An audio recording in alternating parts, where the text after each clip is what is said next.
Good afternoon, folks. I'm here at Dr. Groom's, Monkey's Bar to be exact, with a gentleman that is making waves in the culinary landscape.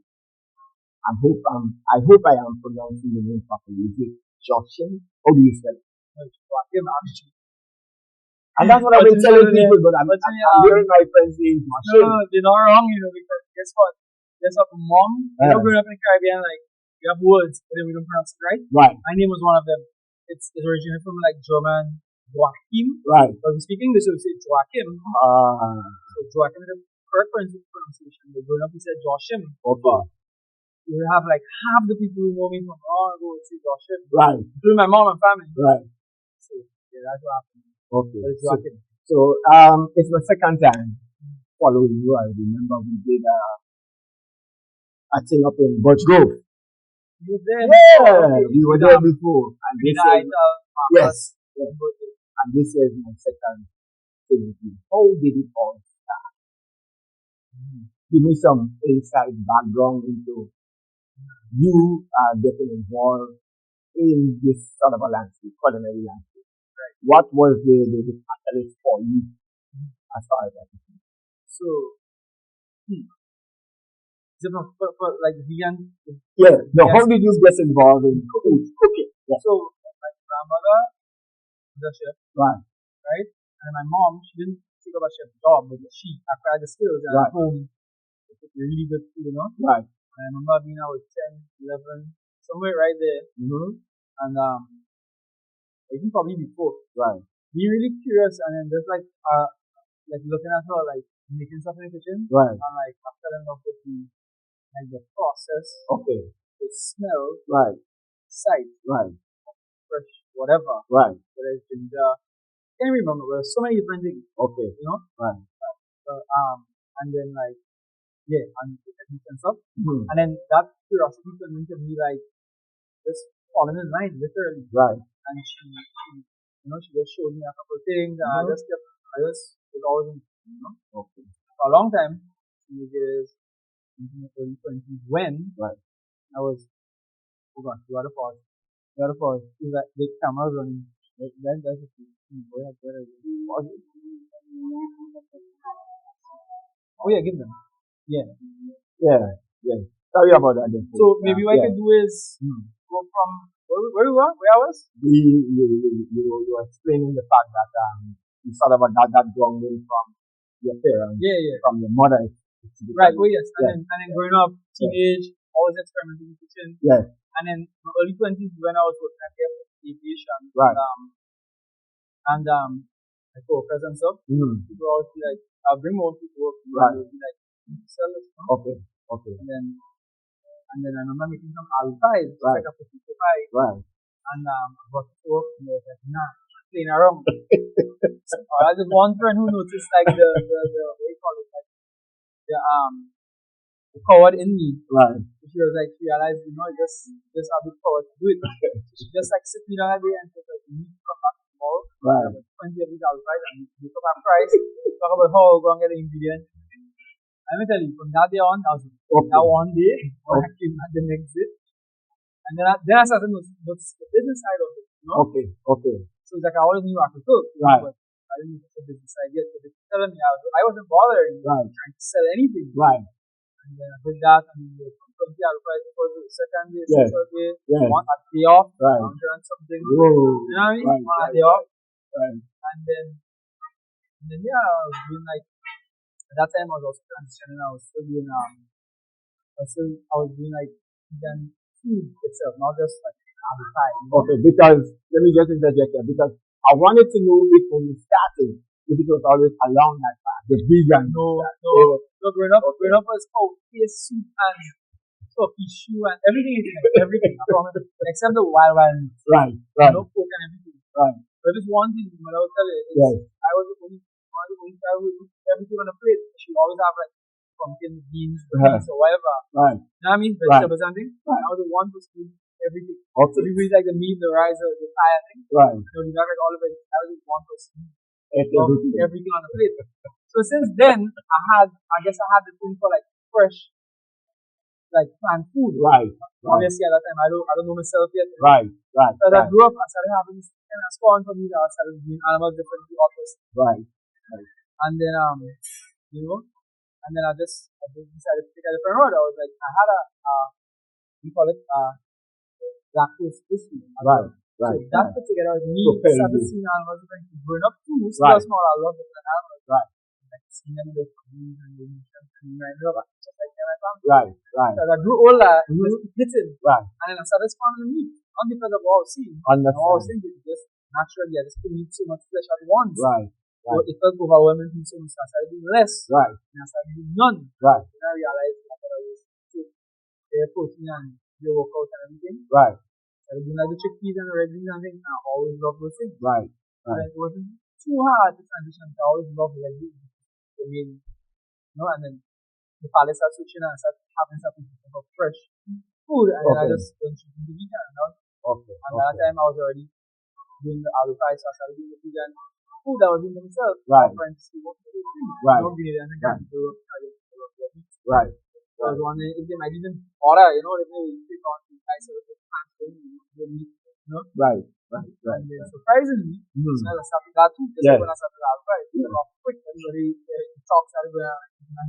Like food for lunch. And I guess too, we start becoming more and more health conscious. Yeah, that's yes. A balanced meal that is good on me. Right. And from there, it's like posting videos and stuff, and then social media is why you use Instagram. Okay. And that's been popular.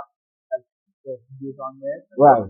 But the food was good. So word of mouth alone sold the food. I can believe that. Crossing borders, do a couple of pop-ups in like Barbados. There's two restaurants there. Right. There are more casual pop-up in New York. Right. Food festival in Dominica twice.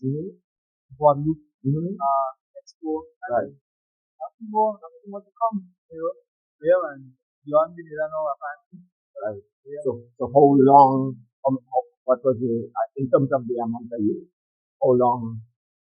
In terms of transitioning transition and up to the food. Back in 2019, transitioning. COVID obviously gave me the time to experiment more. Right. And listen to that, and then that's when I had like a 7 years at the job. I was 7 years in at the job, and I told myself I was only 5. Right. But I wasn't going to stay there at that job. Right. I was thinking, what did I do? I didn't know what it was. Okay. Just before COVID, everybody was telling me about the food and that. Right. I didn't feel confident at the time. Okay. COVID hit now, experimenting, I was like, this is it. Right. I have a passion for food. I love food more than anything else. I love aviation. Don't get me wrong. I love food more than anything else. I know I can tell you. Right. I have an obsession for making food taste good. A serious obsession. People love it. I can tell you for a fact that corn soup and that oil down there, man, do everything that they do. Right. So there we had it from the man himself. Take note, folks, of the face and the name. Yeah, we expect great things from you, Joachim. Thank you very much. Yep, all the best. That was more than I thought, man. Yeah, man, thanks.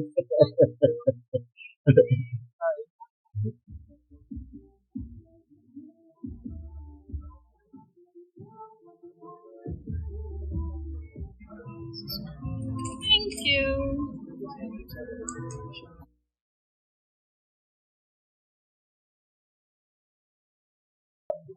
Folks, look at this. Very ingenious. Utilizing the cocoa part to put food in. The first one we have never seen that. Very, very. Folks, I'm about to do a taste. Yeah.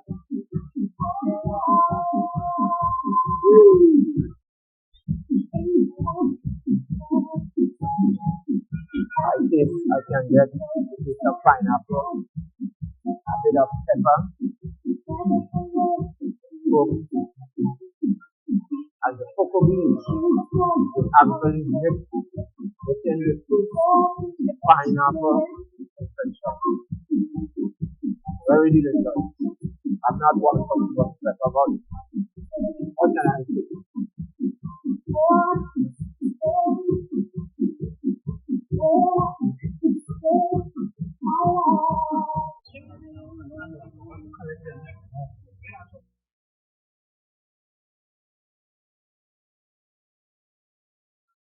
Look at this. Heavenly. And yet to taste it. But just the thought of tasting it alone is enough to fill my mouth. I'm about to taste it.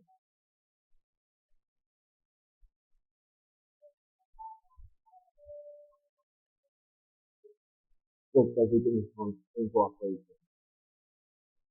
I can taste the saffron, the coconut milk, the peppers, plus the very season and so that feed the body of this oil.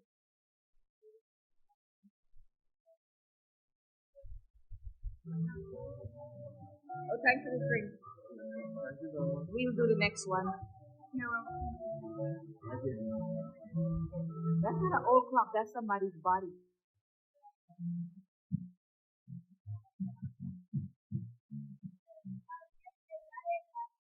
Folks, I want you to just take a look at this here. We're on Groom's Beach. Yep, within just a stone's throw away from the beach house. It's Silver Sand Annex. Yes, look at the water. Calm, inviting, reassuring. The only issue on this side is the presence of reefs close to the shore. But this side is always deeper. Yep, the water here at a certain depth. Be that as it may be, does not deter people from bathing as can be seen in the far distance there. If you look straight ahead, you will see a number of persons on the beach. Yep. So we are here, myself, Glenda, and Shatonia. That trio. Yep.